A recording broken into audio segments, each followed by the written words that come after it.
예, 안녕하세요. 4월 6일 하나님의 은혜로 또 우리들은 오늘 하루를 시작합니다. 하루를 살아가는 이 삶에서 우리들은 가장 중요한 것, 정말 놓치지 말아야 될 것, 붙잡아야 될 것을 붙잡고 살아가는 삶이 되어야 할 줄로 믿습니다. 바쁩니다.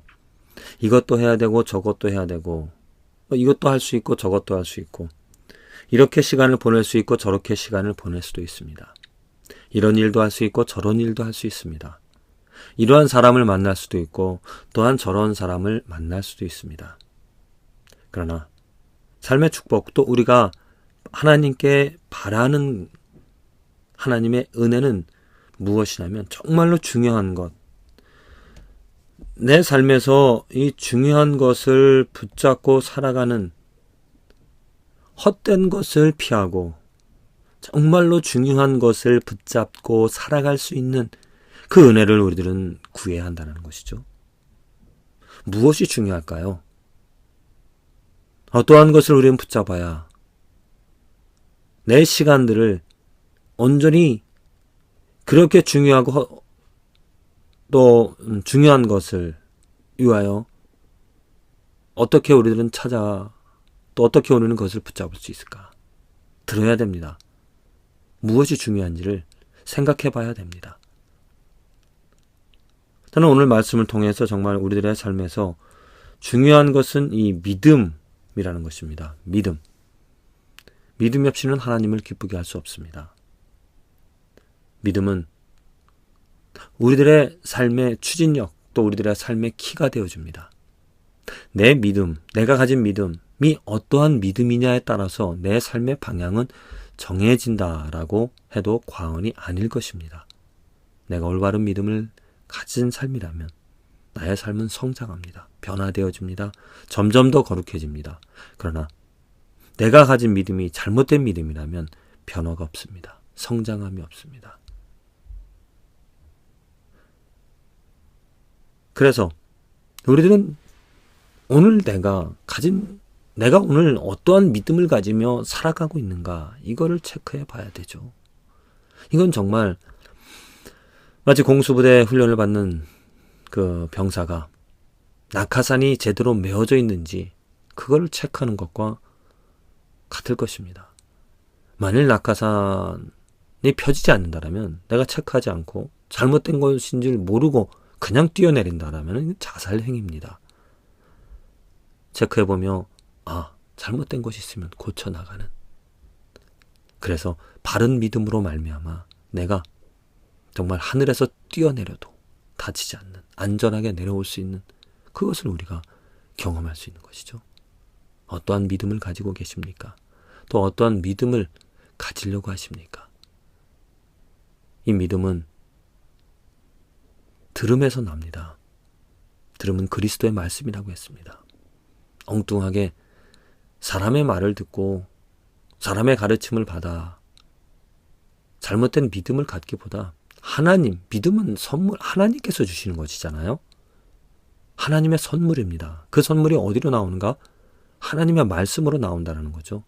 하나님의 말씀은 예수 그리스도, 곧 그것은 사람의 작품, 사람의 이야기가 아닙니다. 아주 간단한 진리, 성경 말씀에 기록이 되어진 예수 그리스도, 그의 믿음이 나의 믿음이 되어질 때 우리는 참된 믿음으로, 바른 믿음으로 그와 같이 또 그로 인하여 변화되어지는, 거룩해지는 그 은혜를 누릴 수 있다는 것이죠. 믿음이 너무너무 중요하다는 것, 사도 바울이 거듭거듭 강조하는 것이 그 믿음의 성장, 또 믿음이 어떠한지를 그 초대교회 성도들이 어떠한 믿음을 가지고 살아가는지 그게 궁금하였습니다. 그들이 바른 믿음을, 정말 믿음 안에 살아가는지 그것을 체크하고 그것을 또 강하게, 그것을 성장시키게, 완전하게 하기 위하여서 몸둘 바를 모르며 부단히 애를 쓰고 먼 거리 마다하지 않고 달려가서 그들을 만나 그들의 믿음을 키워내려고 애를 쓴 것이죠. 오늘 갈라디아서 데살로니가전서 3장 10절에 바울의 열망이 이렇게 기록이 되어져 있습니다. 주야로 심히 간구함은 너희 얼굴을 보고 너의 믿음의 부족함을 온전케 하려 함이라. 자, 믿음의 부족함을 온전케 하기 위하여서 심히 간구하며 또 그들을 만나고 싶다라고 합니다. 믿음입니다. 사도 바울이 애를 쓰고 힘을 쓴 것은 그들의 믿음이 온전해지기를, 먼 곳을 마다 않고 달려가서 그들을 만나서, 아니 먼 곳에 있어도 그들을 생각하면서 그들의 믿음이 온전해지기를 애를 썼다는 거죠. 저도 이렇게 매일매일 말씀을 올리는 이유가 우리들의 믿음입니다. 저의 믿음이고 또 여러분들의 믿음이 온전해지기를. 그 믿음은 사람의 지식으로 지혜로 할 수가 없습니다. 이 믿음이 온전케 되어지는 것은 무엇이냐면 예수 그리스도를 듣고 예수 그리스도를 알게 되어질 때 비로소 예수 그리스도로 말미암아 믿음이 생겨지는 것이고, 또한 믿음이 온전케 되어지는 것입니다. 온전한다라는 것은 나의 생각들, 나의 믿음들 이런 것이 없어지고 온전히 예수 그리스도로 채워지는, 예수 그리스도만으로 이루어지는, 예수 그리스도만을 바라볼 수 있는 그것이 바로 온전한 믿음이 되어지는 것이죠. 사도 바울은 분명히 자기 자신의 그 변화에 대해서 말하고 있습니다. 어떻게 말하고 있냐면은 내가 사람으로부터 배운 것이 아니라고 했습니다.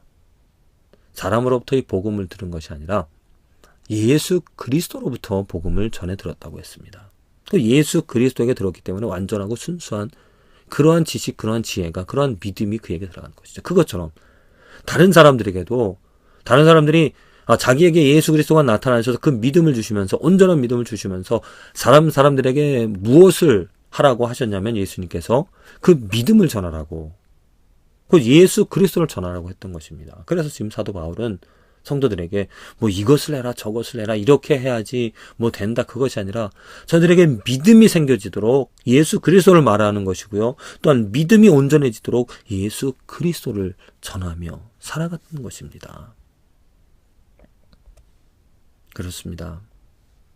우리들의 삶에 믿음은 정말 거듭거듭 말을 하더라도 지나치지가 않습니다. 너무나 중요합니다. 이 믿음의 모양, 믿음의 내용, 믿음의 그런 상태에 따라 내 삶의 모습이 정해지는 것인데요.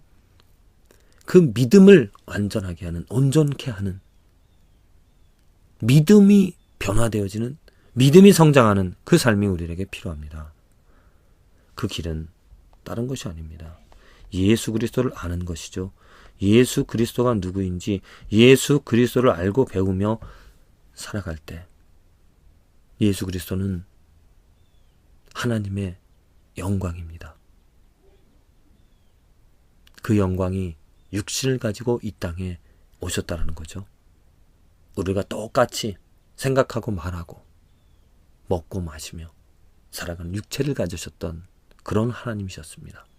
그런데 우리와 달리 예수님께서는 전혀 죄를 범하지 않으셨습니다. 온전히 하나님의 뜻을 알고 있었기 때문에 그 온전한 믿음으로 말미암아 완전한 행위들을 이루며 살아가셨던 분이시죠. 그래서 예수님께서는 많은 능력들을 행하셨습니다. 죽은 자를 살리시기도 하셨고요. 풍랑을 잔잔케 하시기도 하셨고요. 또한 죄인들을, 어둠 속에 있던 그 죄인들을 꺼내어 주시고, 병든 자, 상처받은 자, 모든 사람들의 마음을 치유하셨던 그런 완전한 분이셨습니다. 그런데 그가 왜 십자가에서 죽으셨는가? 이 세상의 모든 우리들의 죄를 대신 감당하시고, 요즘 신명기를 계속 읽으면, 레위기를 읽으면 그 말씀 아닙니까? 제사입니다. 죄를 속하기 위하여서는 완전한 제물, 흠없는 제물을 드려야 하나님께서 연락하신다고 하셨습니다. 그것처럼 우리의 죄를 씻기 위하여선 온전한 제물이 필요했는데 그 제물은 예수 그리스도의 그 완전한, 예수 그리스도의 그 십자가, 그 피가 하나님께 온전함이 되어졌기 때문에 하나님께서는 우리들을 그의 피로, 그의 제사로 말미암아 용서해 주신 것이죠. 그리고 그를 부활시키셔서 하나님 우편에 높이셔서 이 세상의 모든 피조물들이 그 예수 이름을 부르게 하셨습니다. 그 말은 날마다 우리들은 그 예수 그리스도의 믿음을 본받아 그 믿음으로 살아가는, 오직 의인은 믿음으로 말미암아 살리라 하지 않았습니까? 예수 안에서 예수만으로 살아가는 그 삶을 하나님께서 원하십니다. 부디 저와 여러분들의 믿음이 다른 것에 기이하는 것이 아니라 오직 예수로 시작하고 예수로 완성이 되어지는 그 온전한 믿음이 되어지기를, 믿음의 축복을 얻게 되어지기를 간절히 기도를 드립니다.